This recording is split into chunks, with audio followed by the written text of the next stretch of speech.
I grew up in New York, in a family where appearances mattered more than anything. My parents, David and Eleanor, weren't just wealthy.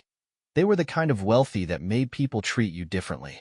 Our family name carried weight in business circles, and my parents knew it.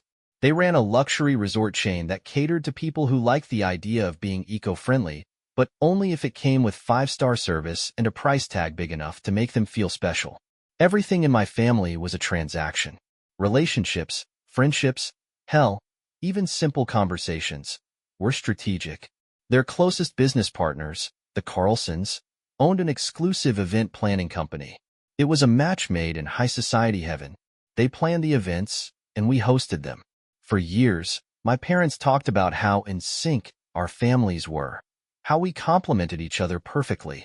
So when I started dating Julia Carlson, my parents acted like they'd won a damn championship. It didn't matter that I was 24 and still figuring out what I wanted from life. It didn't matter that maybe, just maybe, I wasn't sure about Julia in the way that actually mattered. What mattered was that our relationship was a perfect business move. At first, I played along. It wasn't hard. Julia and I had known each other forever, and on paper, we made sense. We both understood the pressure of carrying the family legacy, of always being on display, of knowing that love wasn't just love. It was an investment. And Julia? Julia loved it. She thrived in the spotlight. The galas, the fundraisers, the exclusive cocktail parties where people smiled too wide and laughed a little too hard. This was her stage. And as her boyfriend, I was expected to match her energy, to play my part. At first, I didn't mind. But then, it started to feel less like a relationship and more like a job I hadn't signed up for. Anytime I pulled back, even a little, Julia would say something like, "Evan, people are watching. Do you really want to disappoint them?" It wasn't about us. It was about the image of us. One night, after yet another event where we were paraded around like a power couple, I lay in bed staring at the ceiling, feeling off, like I was living someone else's life, like I was just following a script written by my parents, by Julia, by people who didn't actually care what I wanted. That feeling didn't go away. I started skipping events, making excuses, finding reasons to stay late at work. I told myself I needed space, that maybe if I could just step back for a bit, I'd figure out if this was what I really wanted. But Julia noticed.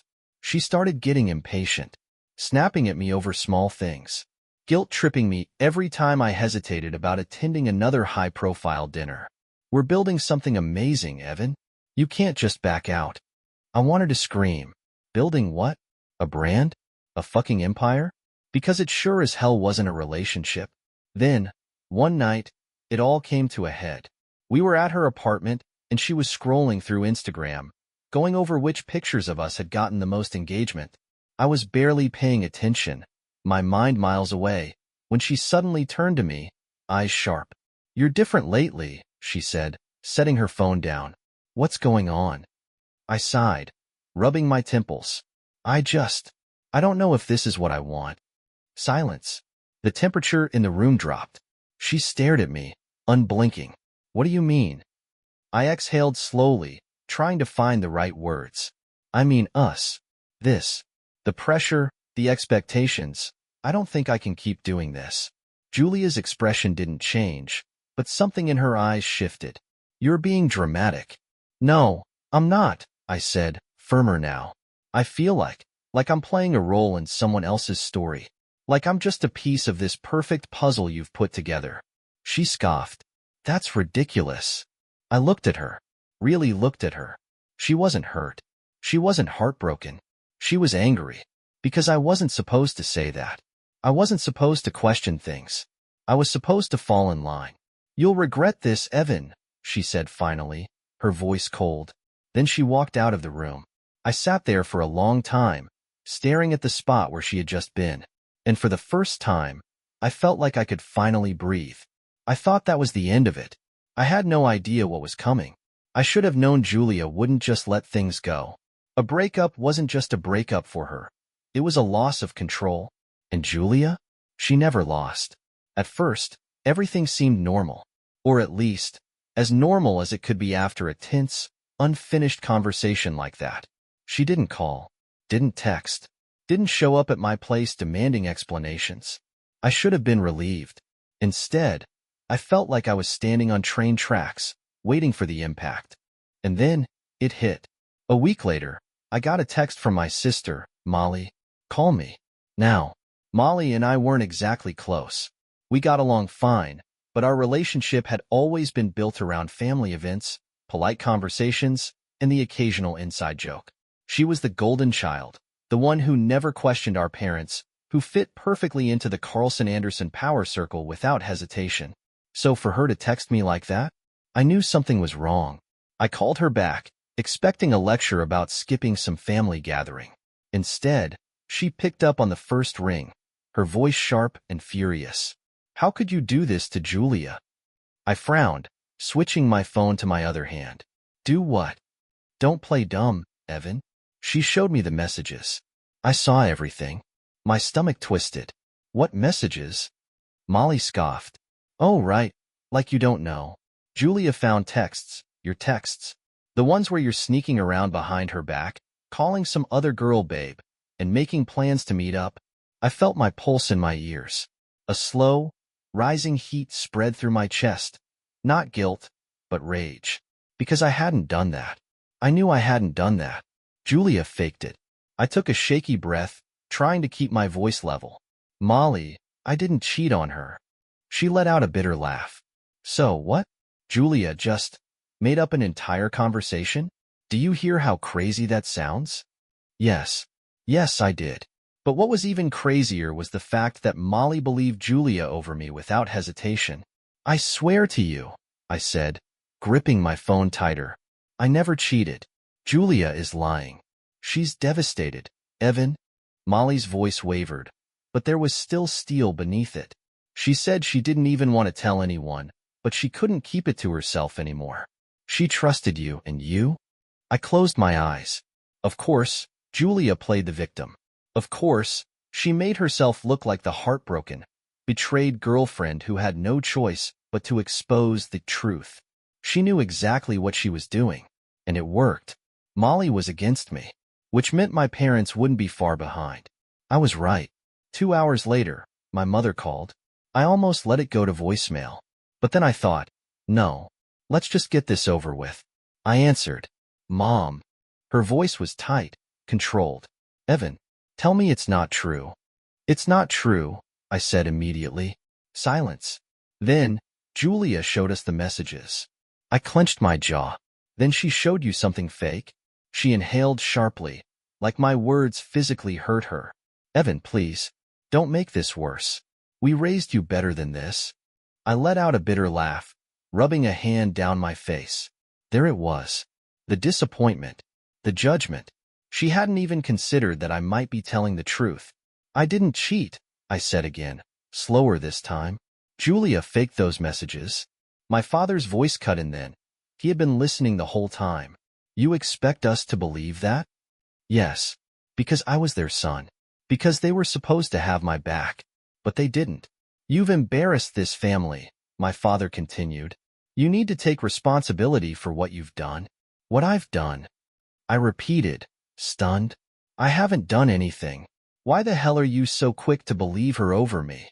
Because we saw the proof, my mother snapped. Proof.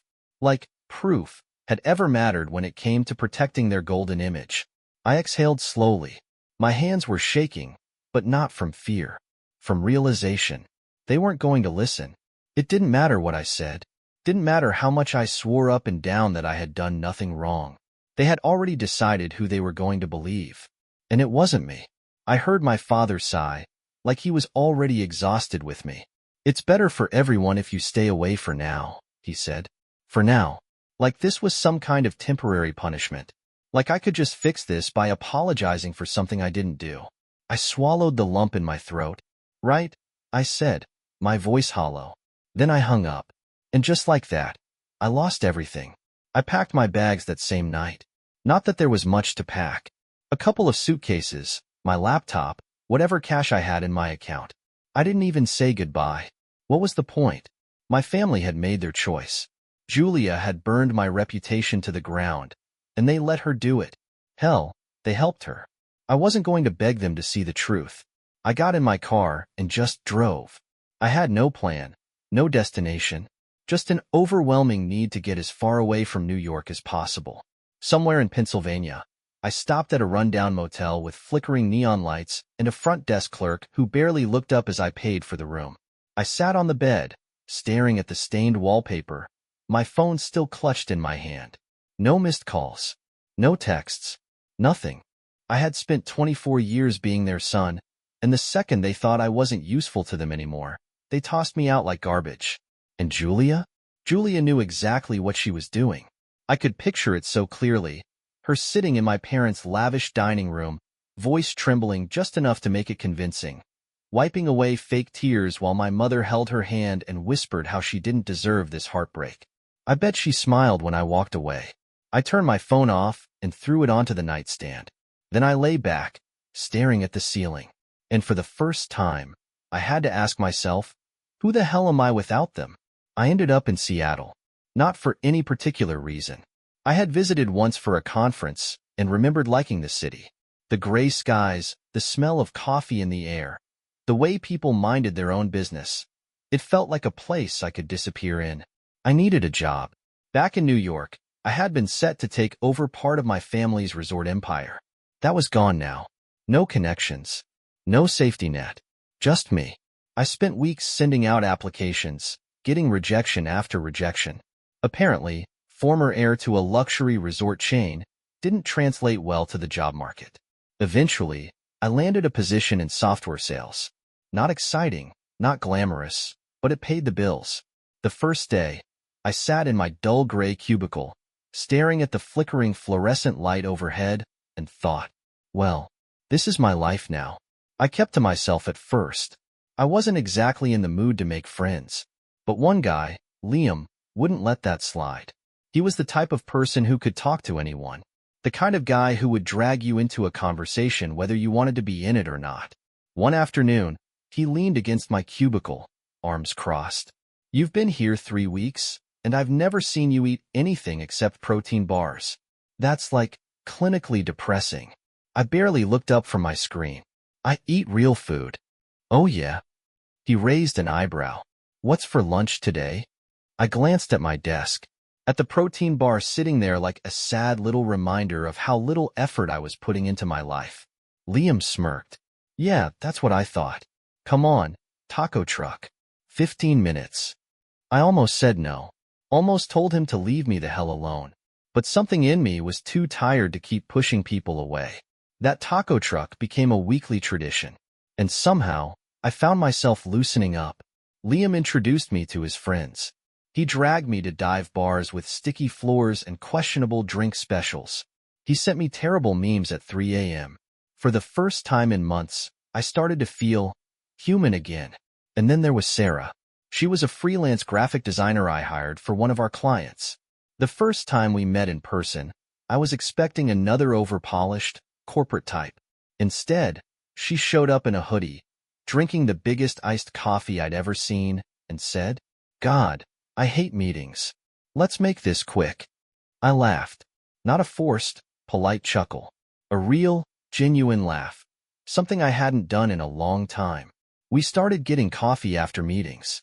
Then coffee turned into lunch. Lunch turned into late-night conversations about everything and nothing. She didn't care about my last name. She didn't care about my past.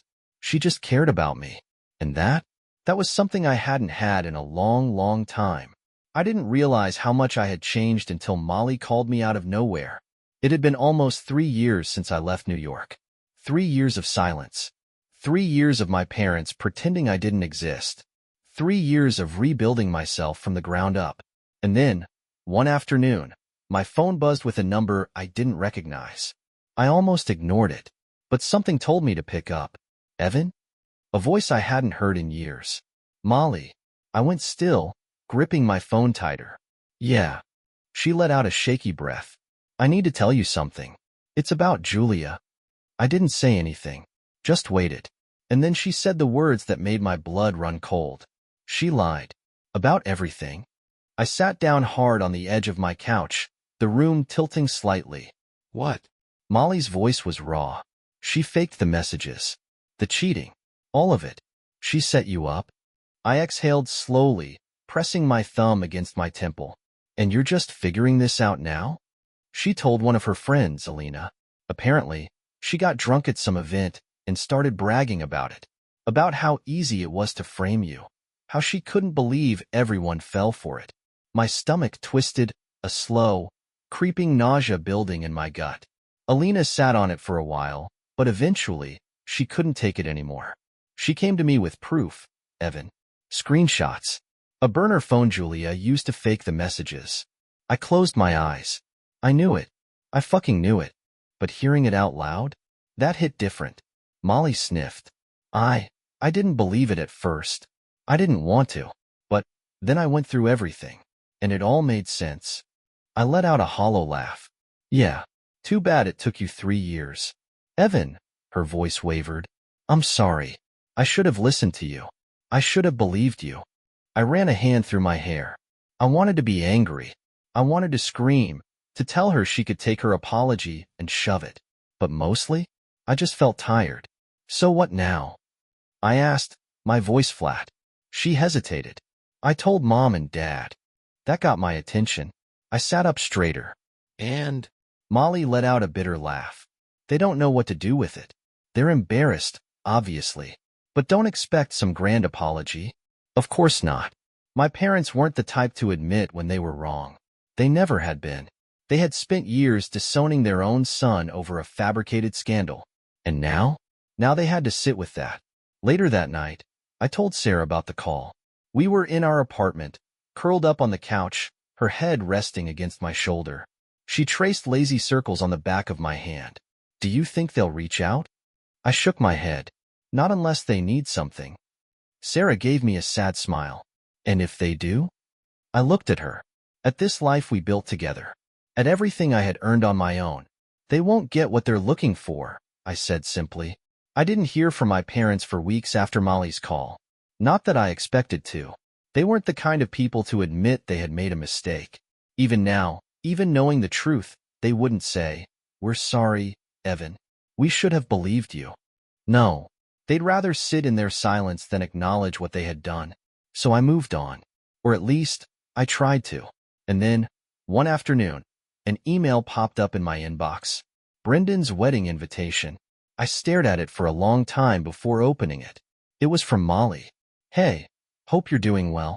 I know it's been a while, but Brendan is getting married in a couple of months, and we'd love for you to be there. Attached is the invite. Let me know if you can make it. That was it. No acknowledgement of everything that had happened. No apology. Just a casual invite, as if we had all been one big, happy family this whole time. I didn't respond. A week later, another email came. This one wasn't so casual. Evan, I really think you should come. Brendan wants you there, even if he doesn't know how to say it. This could be a chance to move forward. Move forward. That phrase made my blood boil. My family had spent years pretending I didn't exist. When the truth came out, they didn't reach out. They didn't try to fix anything. And now, suddenly, they wanted me back, but only because it was convenient for them. I ignored the second email too. Then my father called. I stared at his name on my phone screen, debating whether to pick up. I almost let it go to voicemail. Almost. But curiosity got the better of me. I answered. Dad. Evan, he said, his voice brisk. Molly mentioned you haven't responded about Brendan's wedding. I leaned back against the counter, gripping the phone a little tighter. Yeah, I got the emails. A pause. Then, we'd really like you to be there. It's important for the family to be together. I laughed. A sharp, humorless sound. The family? I repeated. You mean the same family that cut me off without a second thought? His sigh was heavy. That was a long time ago, Evan. Mistakes were made.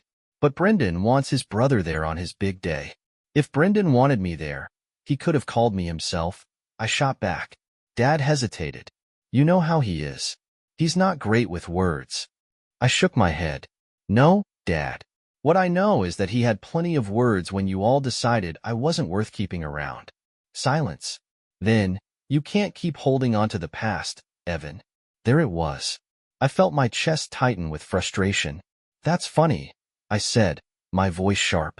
Because it seems like you're the only ones who care about appearances. Let me guess.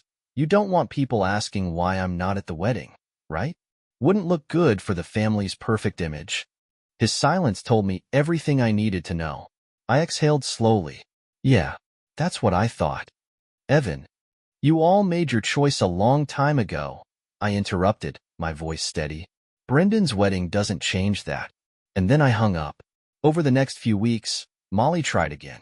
She sent more emails, more messages, even had some extended family members reach out. I ignored them all. Then, a few days before the wedding, my mother called. I stared at my phone for a long time before picking up. As soon as I said hello, she launched into the performance of the century. Evan, I don't understand why you're being so cold-hearted, she said, her voice trembling just enough to sound fragile. This is Brendan's big day. Don't you think he deserves to have his whole family there? I kept my voice calm. This isn't about Brendan. This is about the fact that none of you even tried to make things right. She sniffled dramatically. Anyone can make mistakes, Evan. Can't we just wipe the past away? I clenched my jaw. I have moved on. But that doesn't mean I forgot how I was treated. Can't you see how hard this has been for me? She said, her voice breaking. I just want my family to be whole again. That line stung more than I expected. Not because it made me feel guilty, but because it proved this wasn't about me at all. She didn't care about what I had been through. She just cared about fixing the image of our family, about erasing the ugly parts of the past so she wouldn't have to deal with them. I took a slow breath. I'm sorry this has been hard for you, Mom, I said evenly. But it's been hard for me too. And unlike you, I had to go through it alone. Silence. She had nothing to say to that. A few days later, Molly called one last time. I answered. You're really not coming to the wedding? She asked, skipping the pleasantries. No, I said bluntly. She sighed, like the weight of the world was on her shoulders. Do you know how awkward it's going to be if you're not there? People are going to ask questions. I laughed. And that's supposed to be my problem? She didn't respond. After that, I blocked her number. The wedding came and went without me. That day, while my family was putting on their perfect smiles for the cameras, Sarah and I went hiking. We spent the afternoon breathing in the crisp mountain air, laughing about nothing, and then treated ourselves to dinner at our favorite barbecue spot. It was peaceful, simple, real, and for the first time in weeks, I didn't feel the weight of my family's expectations pressing down on me. I had thought the wedding would bring another round of guilt trips, but after it passed, something changed. The silence wasn't just a pause anymore. It was acceptance. They had finally realized I wasn't budging. And maybe, just maybe, they weren't ready to admit it. But deep down, they knew. This was their fault. Sarah squeezed my hand across the table, giving me a soft smile. You okay? She asked. I looked at her, at the life we had built, at everything I had fought for. And for the first time in a long, long time, I finally was.